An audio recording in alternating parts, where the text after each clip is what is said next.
वर्मा जी आप बताइए, जो झोपड़ी में रहते हैं उनको आरक्षण मिलना चाहिए या जो कोठियों में रहते हैं उनको आरक्षण मिलना चाहिए? आजादी के समय बाबा साहब भीमराव अम्बेडकर जी ने इसलिए आरक्षण जारी किया था जो समाज निचले स्तर पर उसको समानता के आधार पर बराबर किया जाए। तो जो लोग पहले से ही समान हो चुके हैं क्या उनको आरक्षण मिलना चाहिए? जब तक आरक्षण के तहत सबको समान अधिकार न मिल जाए, सबको बराबरी का हिस्सेदारी न मिल जाए, तब तक ये आरक्षण लागू रहना। सबको जब तक ना मिल जाए तब तक, लेकिन जिसको मिल चुका है क्या उसको फिर से दिया जाना चाहिए? अध्यक्ष जी, शाहजहांपुर में कितना इसका असर रहेगा भारत बंद का? असर तो दिख ही रहा है, लगभग बंद ही है। शाहजहांपुर में बंद है। शाहजहांपुर में समाजवादी पार्टी समर्थन कर रही है। अन्य दल जो भी इसका वर्गीकरण का, आरक्षण के वर्गीकरण का विरोध कर रही है पार्टियां, उसमें समाजवादी पार्टी का समर्थन है, शाहजहांपुर समाजवादी पार्टी का। और ऐसा ही पूरे प्रदेश से लेकर देश भर में समाजवादी पार्टी आंदोलन कर रही है और महामहिम राष्ट्रपति महोदय को ज्ञापन हम लोग जनपद शाहजहांपुर की समाजवादी पार्टी भेज रही है और अन्य जिलों से भी भेजा जा रहा है। तो अध्यक्ष जी, जो आरक्षण को लेकर सुप्रीम कोर्ट का जो फैसला आया है उसमें किस फैसले का विरोध कर रही है समाजवादी पार्टी? आरक्षण में जो वर्गीकरण की बात की है कि राज्य सरकारों को जो आदेश दिया गया है और केंद्र सरकार को जो आदेश दिया है माननीय सर्वोच्च न्यायालय ने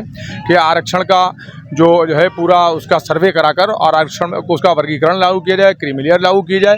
तो वर्गीकरण का समाजवादी पार्टी और जो पार्टियां कर रही हैं विरोध, उसका भारत बंद जो 21 तारीख को जो आह्वान किया गया था अन्य पार्टियों की तरफ से, उसमें समाजवादी पार्टी पूरी तरह से उनका समर्थन कर रही है। आपस में जो है भाईचारे को भी इससे ठेस पहुंचेगी, भाईचारा भी टूटने का कगार पर पहुंच जाएगा, इससे नुकसान हो जाएगा। इसलिए जो है वर्गीकरण ठीक नहीं है, जातियों के आधार पर बांटना ठीक नहीं है। हमारी पार्टी या अन्य पार्टियां जो भी इसका वर्गीकरण का विरोध कर रही हैं, हमें इस बात से मतलब है कि जो नुकसान जातियों को आपस में बंटवारा होगा, आपस में फसाद होंगे, भाईचारा ख़त्म होगा, तमाम नौकरियों में भी बहुत नुकसान होगा।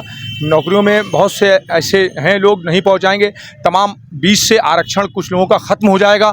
तो इस चीज़ को बचाने के लिए समाजवादी पार्टी और पार्टियां जो भी इसमें आज 21 अगस्त को जो कार्यक्रम रखा गया है वर्गीकरण के विरोध का, आरक्षण वर्गीकरण विरोध का, उसमें हम सभी लोग समाजवादी पार्टी के लोग, शाहजहांपुर की समाजवादी पार्टी इसका विरोध कर रही है और आगे तक विरोध करेंगे। आज़ादी के समय बाबा साहब भीमराव अम्बेडकर जी ने इसलिए आरक्षण जारी किया था जो समाज निचले स्तर पर उसको समानता के आधार पर बराबर किया जाए। तो जो लोग पहले से ही समान हो चुके हैं क्या उनको आरक्षण मिलना चाहिए? देखिए, बाबा साहब भीमराव अम्बेडकर ने सबको बराबरी का दर्जा देने जो संविधान उन्होंने बनाया, हम लोग उसका सम्मान करते हैं। जो संविधान उसको उनके कानून को मानने वाले लोग हम लोग हैं। और आरक्षण चाहे पिछड़े वर्ग का हो, चाहे अनुसूचित जाति का हो, चाहे जनजाति का हो, जो आरक्षण है जिनको नौकरियों में भी है, उनको शिक्षण संस्थाओं में, हमारी मांग ये भी है, समाजवादी पार्टी मांग करती है कि गैर शिक्षण संस्थाएं जो हैं या गैर सरकारी संस्थाएं हैं, गैर सरकारी संस्थाएं हैं, उनमें भी आरक्षण अब लागू किया जाए, उसमें भी लागू किया जाए, चाहे वो पिछड़े वर्ग का हो, चाहे अनुसूचित जाति का हो, चाहे जनजाति का हो, आरक्षण लागू किया जाए।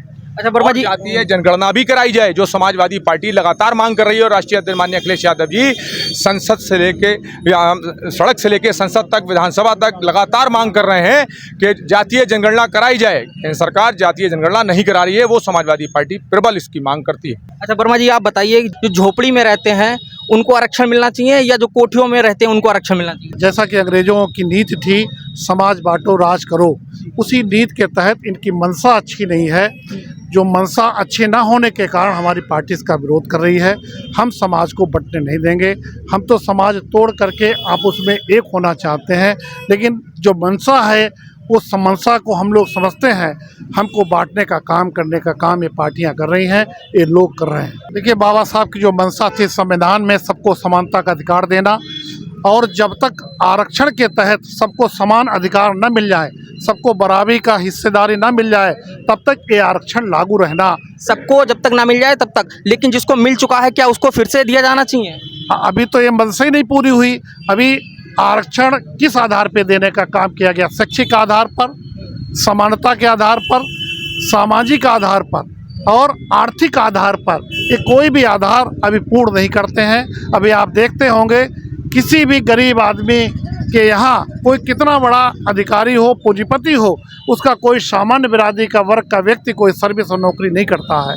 ये असमानता की बात है। इसी असमानता को पाटने का काम कि संविधान की जो मंशा थी उसके अनुरूप ये संविधान में ये व्यवस्था की गई। सबको समान अधिकार, सबको समानता की दृष्टि में देख करके सबको समान किया जाए। लेकिन देश के 75 साल होने के बावजूद भी अभी भी हम लोग असमान हैं, अभी भी ऊंच नीच, और यहाँ तक कि अभी भी छुआछूत कई प्रदेशों में है, भारी भेदभाव भी है। अच्छा, अगर ये फैसला सुप्रीम कोर्ट वापस नहीं लेता तो आप लोग क्या करने वाले? देखिए, हम लोग पार्टी के सिपाही हैं। पार्टी का जो भी आदेश और निर्देश हम लोग हैं उसको पालन करने का काम करते हैं।